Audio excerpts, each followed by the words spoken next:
The Mini Countryman is a Mini in the same way that Top Gear America is Top Gear. It's a brand new regular car review, and if this country's filled with countrymen, then we're all doomed.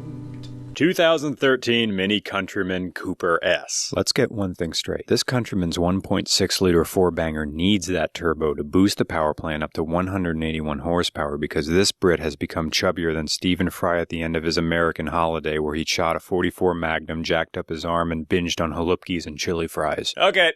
Elephant in the room. The owner of this Countryman is a construction inspector. That's what that light is all about. Explaining the Countryman is fruitless if we don't first recap the Mini's history. The original Mini is the result of the fuel shortage caused by the Suez Crisis in 1956. Petrol was rationed in the UK and sales of large cars slumped like a promising semi going flaccid. And the Mini thrived in that environment and beget many mulatto children, the result of style and economy frantically copulating. It was that overproductive womb that birthed this Countryman and left a trailing sun-bleached umbilical cord that, nearly 5 decades later, still has not been completely cut. Ooh, tradition! Great Britain! Oh, so British. Even in its new Lane Bryant clothes, the Mini Countryman is still trying to give a Johnny Rotten middle finger to convention by cramming its turbo in a place where no one can service it. In spite of its prepackaged punk appearance, which includes a bonnet that envelops the headlamps, the Countryman is still conservative at heart and wants to sit you down in the study and tell you all about the war and how we went through food rationing, you know. So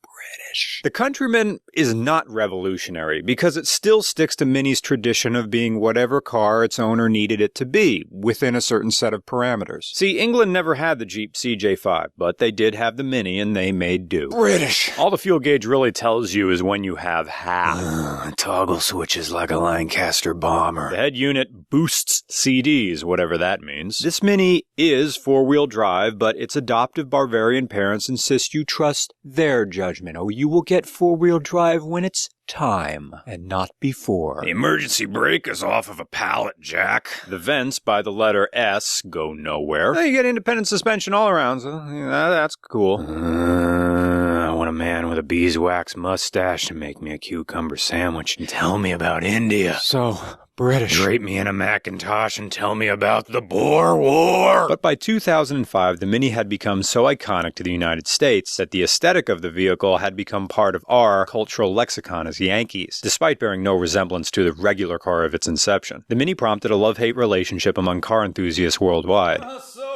It seemed that there would be no more middle ground for perception on the Mini. Either it was an important step in the history of automotive evolution, or it was the stubborn zit that arose when the auto industry forgot to wash his face after World War II. Its doubters were quick to point out that the car enjoys a privileged position over safety, reliability, and compelling functionality, while the car's defenders clung tight to its legend, like passive-aggressive lovers locked in a mutual delusion about the validity of their relationship. The 2013 Mini Countryman Cooper S serves as a trophy to the inertia of its owners. Even as print journalism, record stores, bookshops, and the American mall die by the wayside, the Mini endures like the skin-tight skeleton we've come to call Keith Richards.